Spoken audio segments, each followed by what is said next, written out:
Bienvenue à tous. Aujourd'hui, c'est un message étude en même temps. Parce que il y a beaucoup de gens qui se croient sauvés. Parce qu'ils appartiennent à une religion quelconque, ils pensent qu'ils sont sauvés. Parce qu'ils vont dans une église, ils pensent qu'ils sont sauvés. Et c'est là-dessus que j'aimerais que l'on s'arrête. J'aimerais que l'on étudie sur ce point-là. Parce que, vous le savez, j'ai toujours prêché, puis je continue de le faire, contre les fausses doctrines, contre les faux prophètes, contre tous ces curés, ces prêtres, ces pasteurs, ces évangélistes qui amènent pas la vérité. Ils sont loin de la vérité.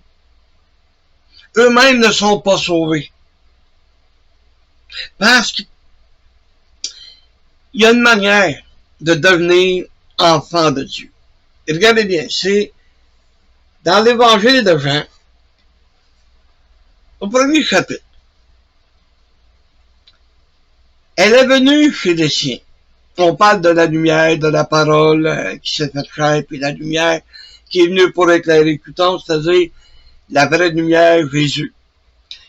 Donc, cette lumière est venue chez les siens, puis les siens ne l'ont pas reçue. On sait qu'ils ont été rejetés par le peuple juif. Jésus a été rejeté, sa parole a été rejetée. Ils n'ont pas vu la lumière qui était en Jésus. Mais à tous ceux qui l'ont reçu, à ceux qui croient en son nom, et leur donner le pouvoir de devenir enfants de Dieu. OK? Les siens, les Juifs, son peuple, ils l'ont pas reçu. Mais nous l'avons reçu. Nous qui sommes considérés comme des païens. Parce que vous savez, le mot païen, c'est simplement que tu n'es pas né juif. C'est d'une autre nationalité. Un peu comme Corneille qui était romain. Mais que la parole lui a été apportée par Pierre. Un ange lui est apparu, puis il a dit, envoie chercher Pierre à Joppé, puis qui vienne te voir. Et il a expliqué de quelle manière il pouvait être sauvé. C'est pas tout le monde qui veut recevoir Jésus. Il y a beaucoup de gens qui adoptent une religion parce que, hey, ça c'est à mon goût. Ça c'est un pasteur là, qui est à mon goût. Un prêtre qui est à mon goût. Je l'aime. Oui, mais t'amènes-tu la vérité? Et ça qui est important, c'est que tu reçoives la vérité, tu reçoives la vraie lumière. Celle qui éclaire tout homme. Mais lesquels sont nés non du sang, ni de la volonté de la chair, ni de la volonté de l'homme, mais de Dieu. On sait dans Jean 3, à partir du verset 1, que Nicodème est allé vers Jésus, lui qui était un enseignant de la loi, lui qui était un docteur de la loi. Et il a demandé à Jésus qu'est-ce qu'il fallait qu'il fasse pour être sauvé. Et Jésus il a dit, si un homme ne naît d'eau et d'esprit, il peut pas voir le royaume de Dieu. Mais lui-même qui est enseignant, comme le dit Jésus, qui est enseignant, un docteur de la loi, puis sait même pas ses fautes, lui-même n'arrivait pas à comprendre. Il faut-tu que je rentre dans le sein de ma mère et que je renaisse de nouveau? Non! Celui qui vient de Dieu est né de Dieu. Et être né de Dieu, il y a une seule et unique façon. Va te référer à Romains 10 que la parole est près de toi, dans ta bouche et dans ton cœur. Or, c'est la parole de la foi que nous prêchons. Si tu confesses de ta bouche le Seigneur Jésus, et si tu crois dans ton cœur que Dieu l'a ressuscité des morts, tu seras sauvé. Mais aujourd'hui, qui est-ce qui me sent pratique?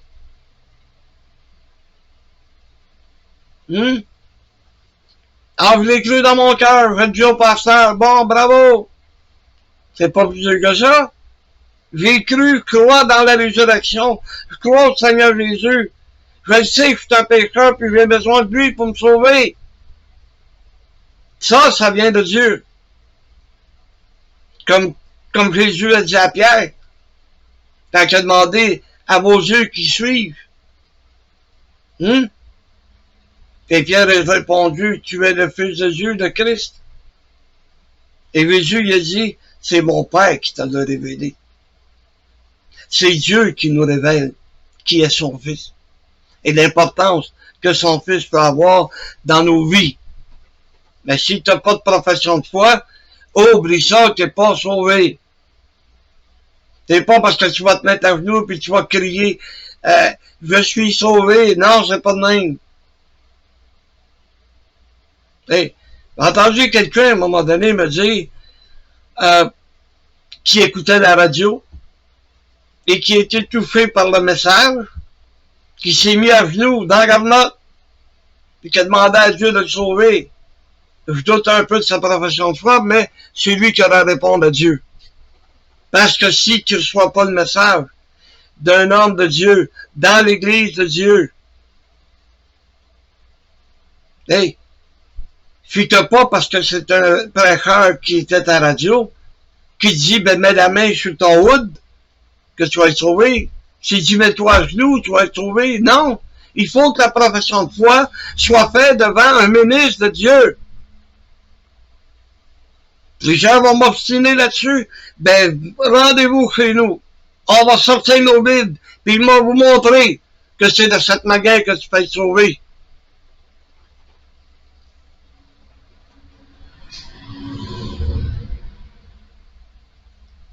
Alors, on continue notre lecture. Donc, est-ce que Jésus te connaît? C'est la question que je te pose aujourd'hui. Est-ce qu'il te connaît? Vraiment? Ah oui, moi, il me connaît parce que j'ai fait ma profession de foi devant un évangéliste. J'ai fait ma profession de foi devant un missionnaire. Mais le missionnaire, lui, j'ai pas trop de problème avec lui. Parce que lui, il est envoyé par l'Église. Il va ouvrir des missions. Il va y avoir des professions de foi qui vont se faire, mais il n'y a pas d'Église. Mais ils vont donner la permission aux ministres de Dieu, aux missionnaires, d'aller vers les nations, puis de témoigner le nom de Jésus, puis d'accepter les professions de foi. Par la suite, on les baptise au nom de l'Église, au nom de l'Église.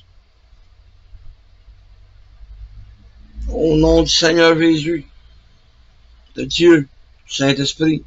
Mais il faut que l'Église te donne la permission de le faire. Ok, c'est ça un missionnaire.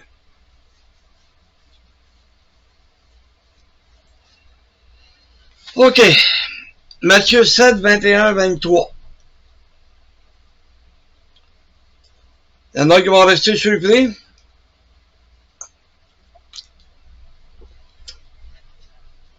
Il y en a qui approuveront pas. Mais, regardez ce que Jésus dit. Ceux qui me disent Seigneur, Seigneur, n'entreront pas tous dans le royaume des cieux. Mais celui-là seul qui fait la volonté de mon Père qui est dans les cieux. Quand t'enseignes de mensonges, tu fais pas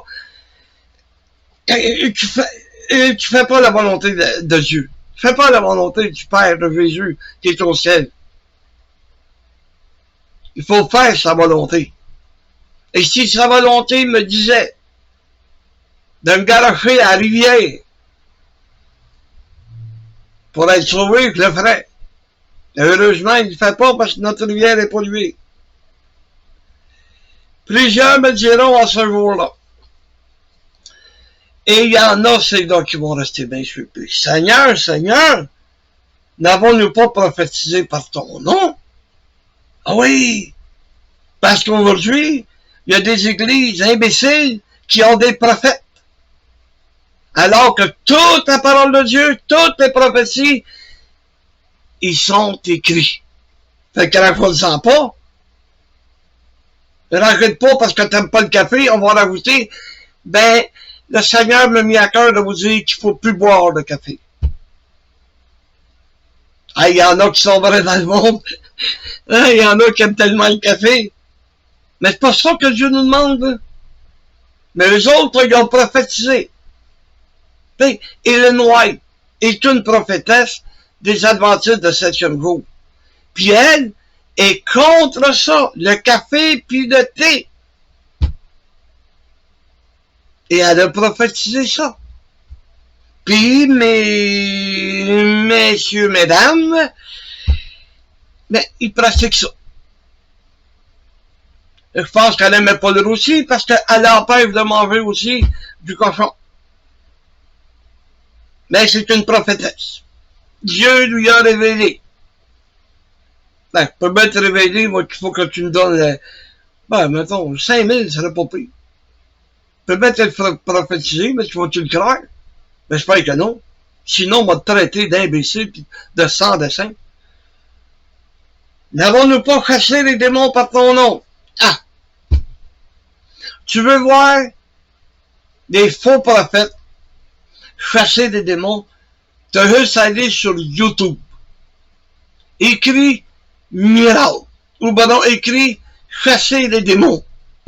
Et tu vas en voir un paquet. En Afrique, un peu partout, là.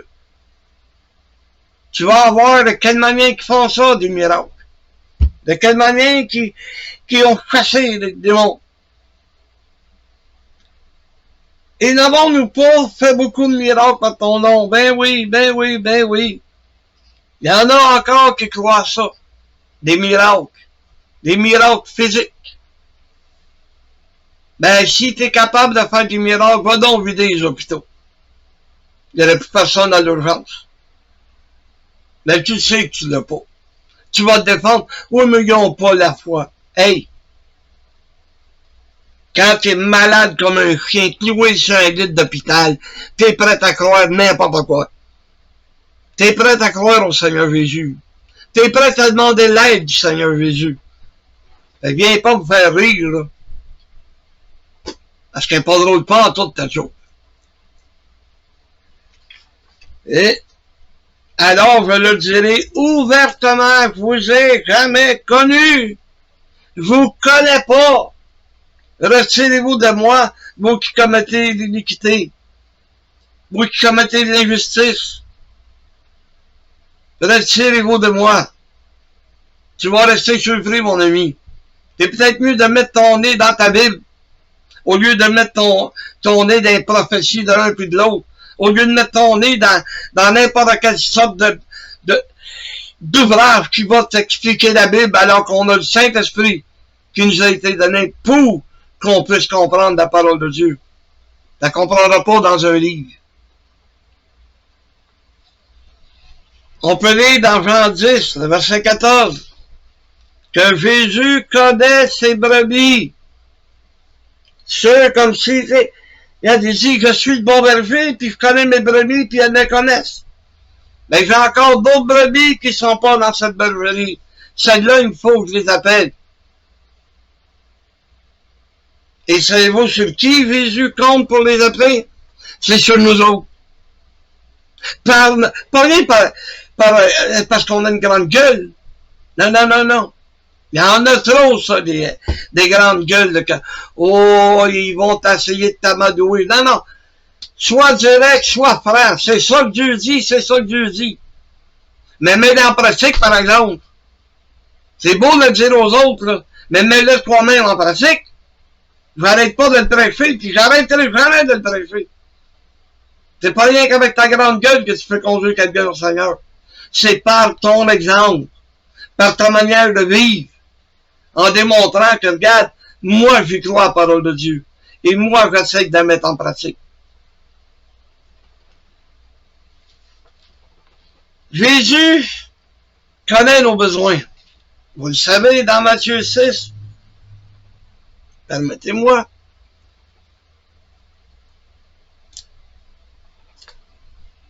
Dans Matthieu 6, il nous donne l'exemple que le roi Salomon n'a jamais été vêtu comme un lys des champs. Alors, inquiète-toi pas pour les vêtements. Inquiète-toi pas pour la nourriture. Il a pris l'exemple des oiseaux. Ils travaillent pas, là. Ce chose qu'ils ont à faire, c'est de se bâtir un nid, et de trouver de la nourriture. Mais il dit, regarde, je les nourris. Je les nourris. Alors pourquoi tu t'inquiètes de la nourriture?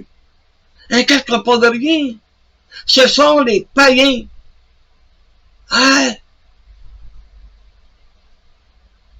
Ce sont les païens qui cherchent ça. L'enfant de Dieu, y a-tu besoin de ça? Il n'y a pas à s'inquiéter, Dieu le dit, inquiète-toi pas. L'inquiétude, c'est, pour le chrétien, c'est comme un sport.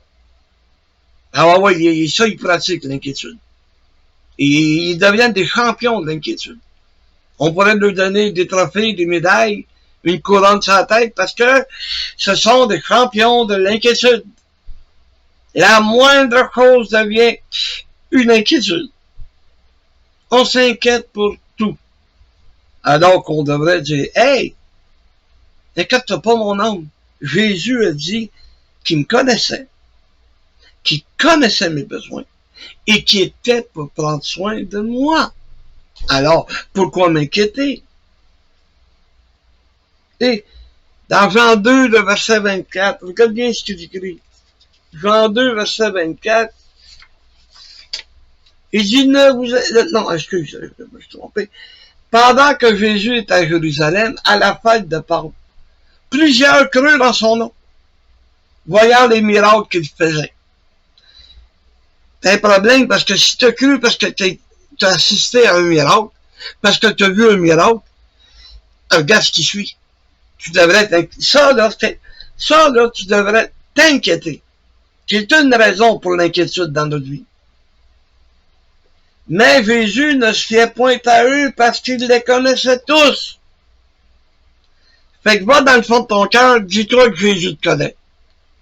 Et parce qu'il n'avait pas besoin qu'on lui rendît témoignage d'aucun homme, car il savait lui-même ce qui était dans l'homme. Pourtant, ils ont cru au Seigneur Jésus. Ils ont cru à cause des miracles. Ils n'ont pas cru à cause de l'enseignement qu'il leur apportait. Ils ont cru parce qu'ils ont vu Jésus nourrir 5000 personnes. Ils ont cru là, parce qu'il les a nourris de la gang. Mais ils n'ont pas cru à cause que Jésus leur annonçait sa mort et sa résurrection future. Ils n'ont pas cru comment c'est important d'être un membre de l'Église. Ils n'ont pas cru que c'est important de suivre Jésus. Et suivre Jésus, c'est suivre son enseignement. Suivre la doctrine qu'il nous a laissée. Pas, ben moi je pense. Ou, j'ai été éclairé de l'esprit. Il y a quelqu'un qui m'a convaincu de parler en langue. Et toi, tu restes assis là, dans une église qui s'est complètement éloignée de Dieu. Une église qui n'appartient même plus à Dieu. Tu vas avoir à rendre compte. Oh que oui. Mais Jésus aussi, il connaît nos épreuves. Il sait parce que les épreuves, ils nous sont envoyés pour qu'on grandisse. Pour qu'on arrête de se fier sur un puis sur l'autre. Les épreuves sont là pour que le chrétien augmente sa foi. Jacques, lui, nous présente ça comme un sujet difficile à comprendre. Un sujet que on n'aime pas. Un sujet qu'on voudrait laisser ça de côté. Parce qu'il nous présente la dureté. Il nous présente comment les difficultés d'une épreuve. Parce qu'une épreuve, c'est de plus en plus difficile. Jusqu'à temps que Dieu voit qu'on a atteint le niveau de foi qu'il nous a laissé. Et croyez-moi, on n'a pas un grain de ce niveau de foi. Fait que ça veut dire qu'on n'a pas besoin d'attendre de le recevoir, parce qu'on va passer à beaucoup d'épreuves. On va être amené à la patience. Et Dieu sait que un chrétien, ça n'en a pas de patience. Le grain s'est levé. Dieu veut qu'on l'atteigne. Et laissez-moi vous dire que on ne l'atteindra pas. Mais il nous amène à vouloir la posséder, ce grain de sénévé. On pourra déplacer des montagnes. On pourra déraciner des arbres. Mais présentement, j'en ai déraciné des arbres. Parce que je veux. C'est peut-être un jeu de mots, mais il est là quand même. J'ai bûché depuis 1980 pour en arriver là où je suis. J'ai déplacé des montagnes par la foi. Il y a des montagnes qui étaient infranchissables. Que je pensais, non, je pourrais jamais y arriver. Je pourrais pas. Et combien de fois dire, oh Seigneur, plus capable. Oh Seigneur, n'est pas le Satan. Combien de fois? Et pourtant, je suis encore là. Je continue encore l'œuvre ou le travail que Dieu m'a confié. C'est formidable quand tu y penses.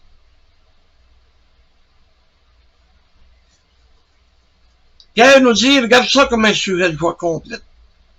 Hey, attends un petit peu, Pierre. Un sujet de joie? Je connais pas personne qui se lève le matin, qui est dans l'épreuve par sa tête, et qui dit, youpi! Mon épreuve est pas finie. Non. L'épreuve nous rend malheureux, puis ça, Pierre l'a compris. Il dit, regardez-les comme un sujet de joie. Mais il dit, pour un temps, vous allez être attristés. Un coup qu'elle finit, l'épreuve, hey, on est-tu joyeux? On est-tu heureux? Parce qu'on a passé à travers.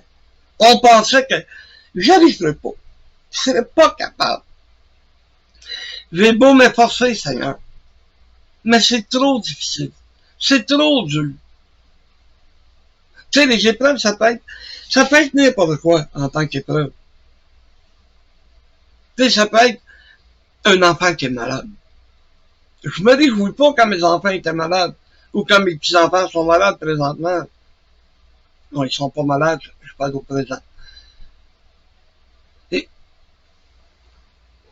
ça m'attristait. Vous savez, on était plus vieux.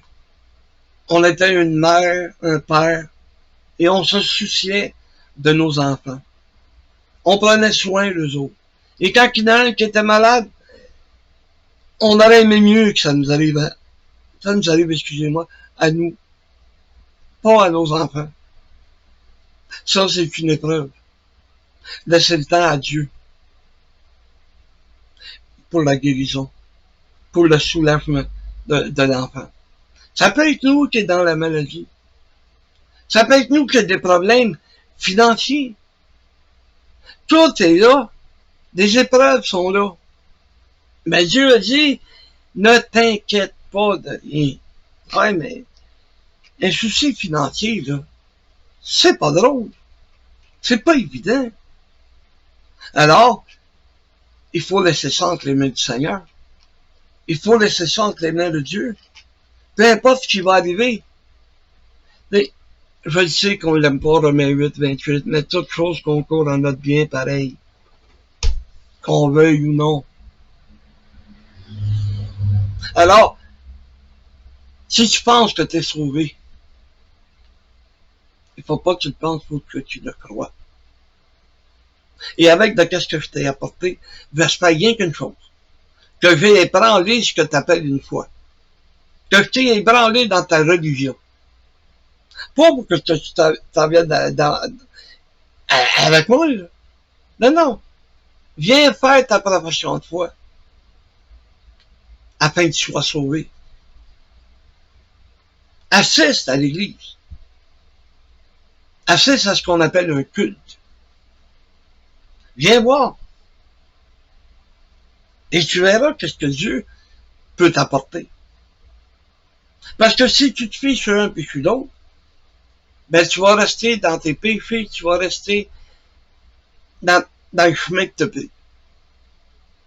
Celui de la condamnation. Et c'est pas Dieu qui va te condamner, c'est toi-même. Parce que Dieu te donne le moyen. Tu sais, mais t'es pas venu après mon message, là, en disant à Dieu. Non, non, non.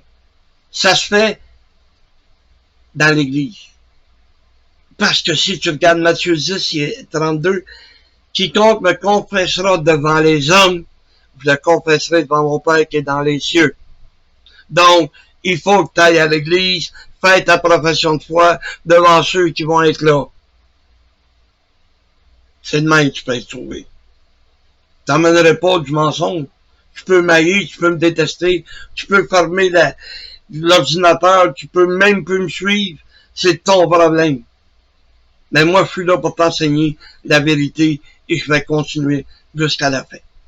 Que Dieu nous bénisse tous. Amen.